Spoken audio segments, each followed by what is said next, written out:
Audio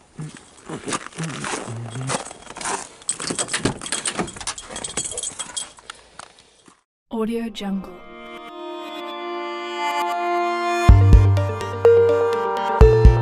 Audio Jungle. Audio Jungle. Audio.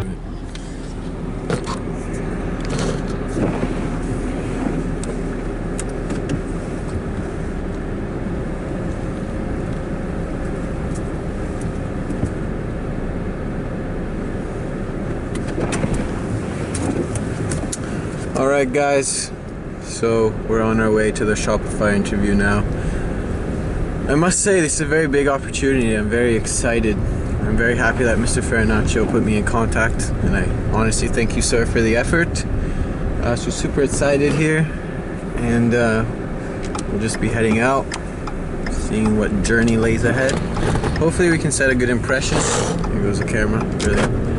Hopefully we can set a good impression, make a good contact, just learn from him, and let's see how everything goes. Alright, so welcome. I'm here. I've met Anthony now, very happy to have done that.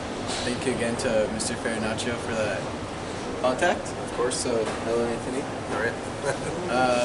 So today this is for the business leadership course. We're going to be talking about a business leader in Anthony. To start us off, just tell us a bit about yourself. Perfect. I'm a corporate partnerships manager at Shopify, and where do I go from there?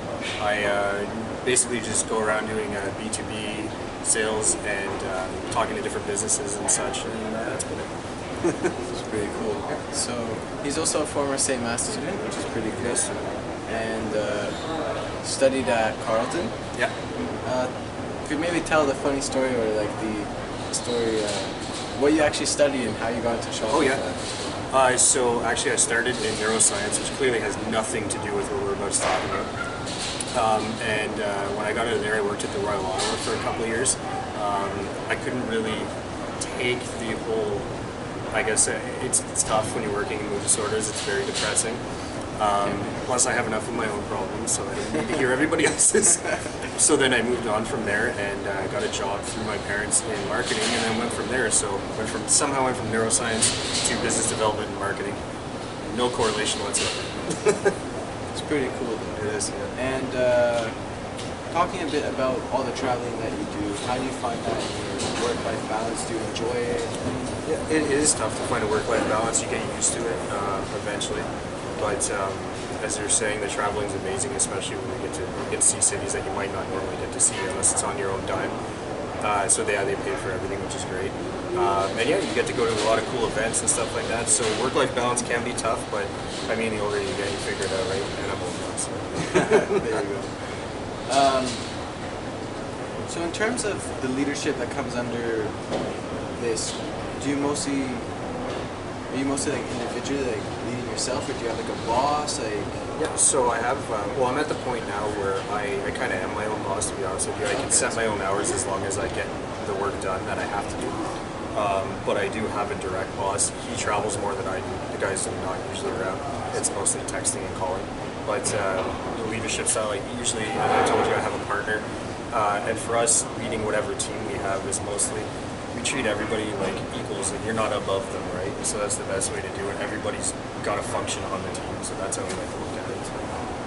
that's cool. That's really cool. So that does tie into leadership styles that you take upon yourself. Yeah.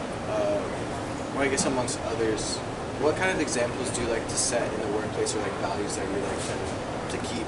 So my whole thing is you have to, I think this kind of ties into what I was telling you earlier about, I want everybody to feel like they're welcome. Like it's kind of, you don't want anybody around you that you're either working with or that comes onto your team to actually feel like they're not there for a reason.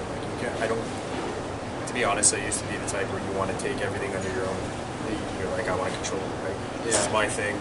A lot of people are like that, where it's hard to work in groups because you want to do all the work and micromanage. Yeah. But I found over the years, I realized that you need to expand that, and everybody's got a role, and I want them to be welcome, so that's what we try to do.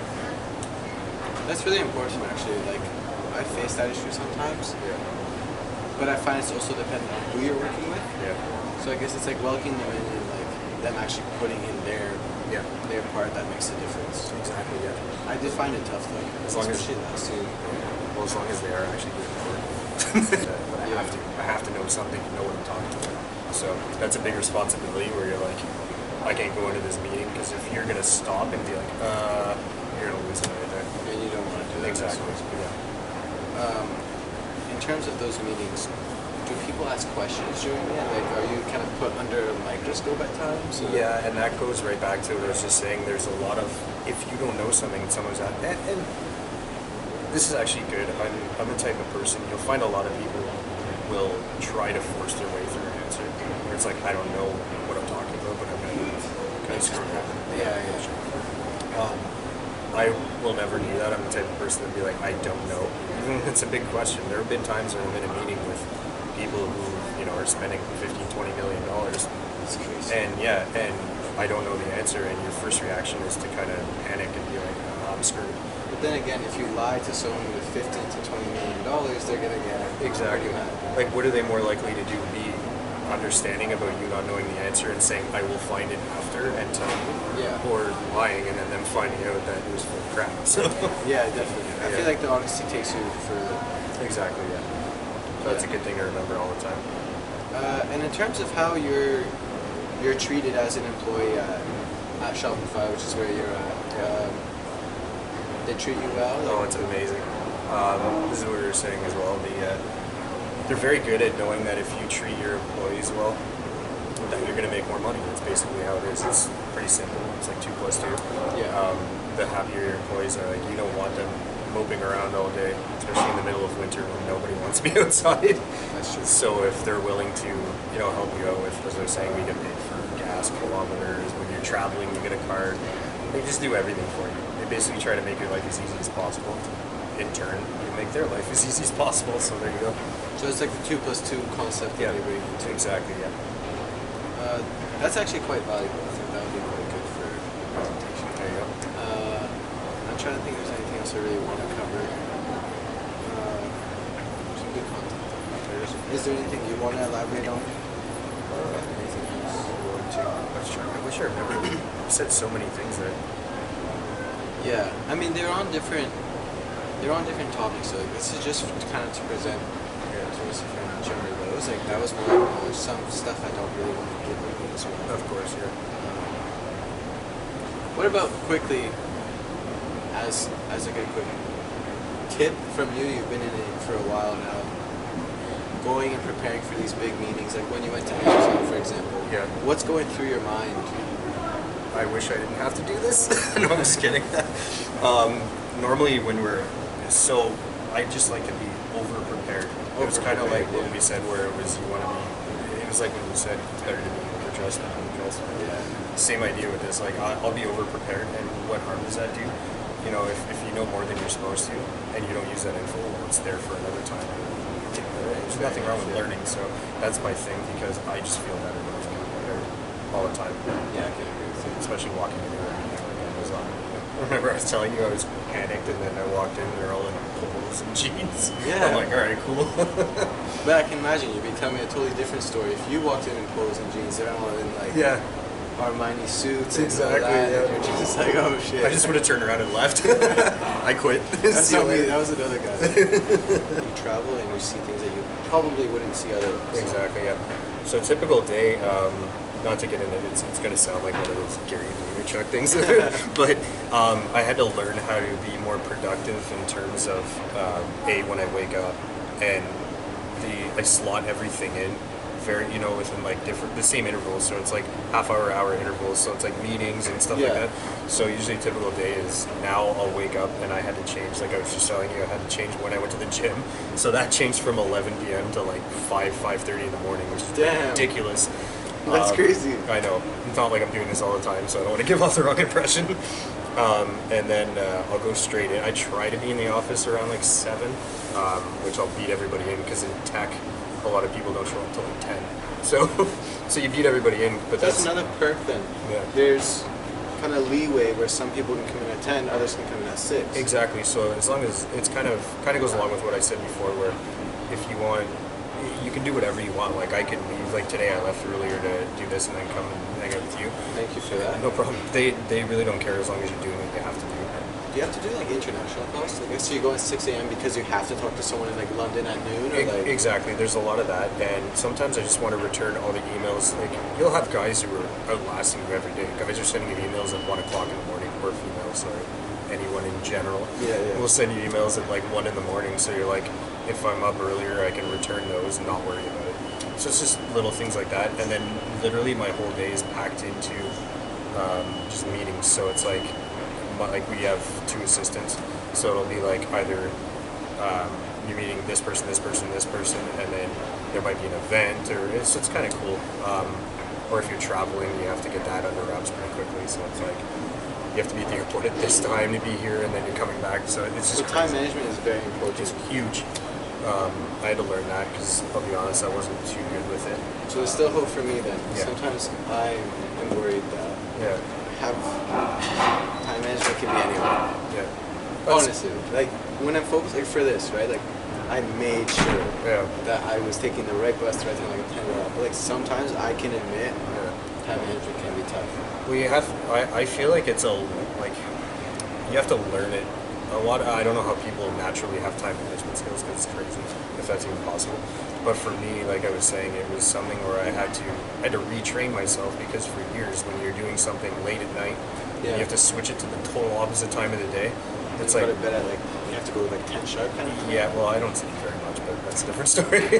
That's just me. I'm one of those, like, I'm a night owl, so I mean sometimes I'll go on like 4 or 5 hours of sleep, which is all the time, which is crazy. It must be tough though, because you have someone going through your mind too. Like it's hard to wind down. That was one reason I actually liked doing something physical at night, because it would get it off my mind and I could fall asleep. Yeah. But now I had to learn that cliche that everybody says now, where I had to put my phone like across the room, grab a book or just anything. Just to wind down. Yeah, because I'm always going. But you learn it over time. Yeah. So. Like I'm in a different stage than you, but like even like just a few days ago, I'm obsessed with making sure like this university stuff, right? Yeah. And like next thing I know, it's like 1 a.m.